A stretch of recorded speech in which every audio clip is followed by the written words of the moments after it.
নামাজের পরে আমি জিজ্ঞাসা করলাম, রে আবু বকর, নামাজে দাঁড়াইয়া কেন কান্না করলেন? বলে, আমি আল্লাহর আদালতে কেমনে দাঁড়াবো,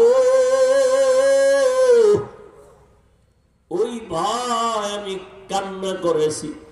নবী বলেন, আপনার তো জান্নাতের টিকিট হাতে আছে, আবার টেনশন কেন?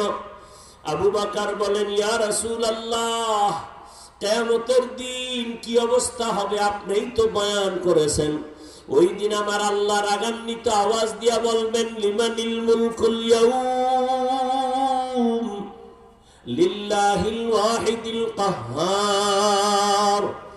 আল্লাহ পাক এতটা রাগ হবেন যে হাসরের ময়দানটা থরথর করে কেঁপে উঠবে। ওই সময় সব মানুষগুলো উলঙ্গ দাঁড়াবে, নারী পুরুষ সব। ওই সময় যদি আল্লাহ বলে, আবু বকর কি নিয়ে